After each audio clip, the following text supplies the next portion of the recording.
The new Wolfman is without question one of the best horror films I've ever seen. I'd have to agree with Kevin and say it's one of the best films I've seen in about 4 or 5 years. You may think we're exaggerating, and since the general audience thought this film was just okay, it probably sounds like we are.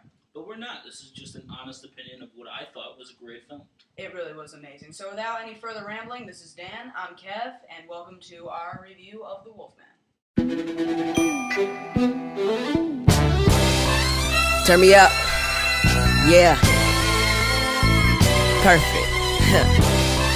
But I haven't released a freestyle or nothing in a hot minute, so I'ma hit y'all with something quick. Light work.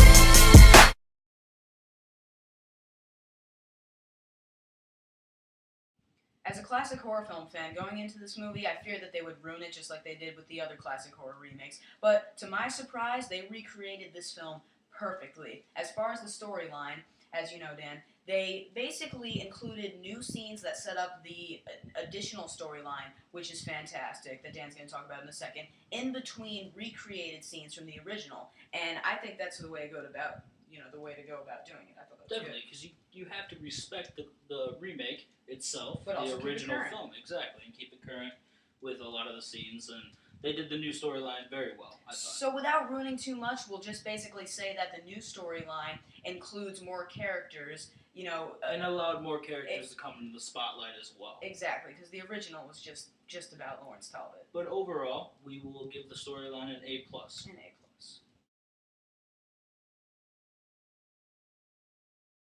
The characters in this film were excellent.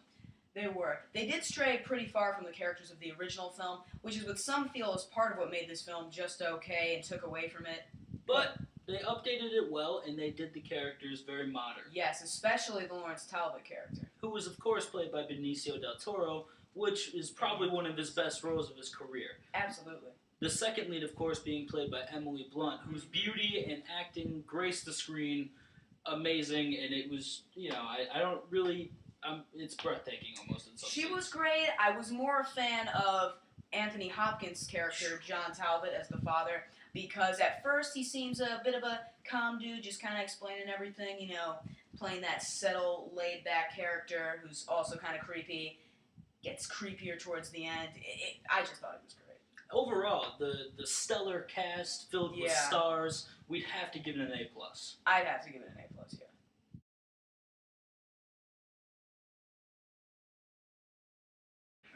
So now we're going to talk about another great part of this film, which every review includes, is the scenery. Or the cinematography. Or the cinematography, which was great. It also, aside from shots of the woods, the village, the moonshots, were great, and it did include, several shots of the full moon with the clouds, which the original did not have. Exactly, but again, the original back in the day, so this updated film, a lot better than the original, I would say. Something we waited to see in a modern day Wolfman. Exactly. So the scenery overall, we would probably have to give an A+ again. A+. Sounds like we're repeating ourselves, but it's definitely this movie is an A+ movie. It deserves to have A+ repetitions in the review. Exactly.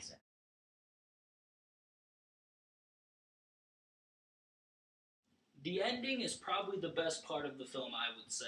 It starts off with amazing action, and it finishes with amazing action. It's a finale, and then on top of the finale...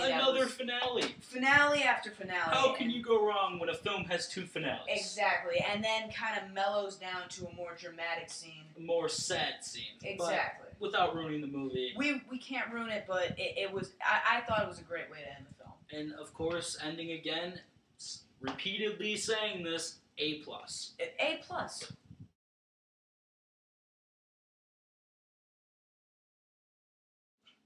So, overall, once again, this film was fantastic. A great film. It's everything that a remake should be, and a classic film remake at that. They didn't overdo it with the characters. They didn't CGI the Wolfman, which definitely didn't needed to be done. Exactly. And once again, kudos to Rick Baker. Rick Baker, wow. With the makeup on the Wolfman, amazing. And it was also cool to see. Very cool to see him in in the that film. scene.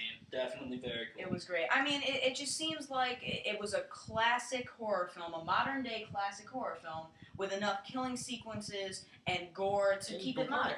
And blood. The blood was amazing. Exactly. So, once again, a fantastic film. So, this leaves us concluding the review with confusion. Why is everybody ragging on this movie, saying it was either terrible or it was just okay? Because we don't understand. Are we insane? We must be the only two reviewers that we've seen review this movie that give it an A+, because I mean maybe it was an A movie at the least. But really, all you people that think this movie is terrible or just okay, I mean, maybe I was seeing a different movie, Kevin, but apparently they're retarded, is what I'm going to go with. Because we're retarded? We're not retarded. No, we know what we're talking about. We know when we see a great film, and this was a great film. So overall, again, the characters mixed with the stars and just the storyline. A+ movie, 5 stars. We recommend you go see it out in theaters or when it comes on a DVD or Blu-ray. Exactly. So with that, this concludes the Wolfman 2010 review. I'm Kev. And I'm Dan.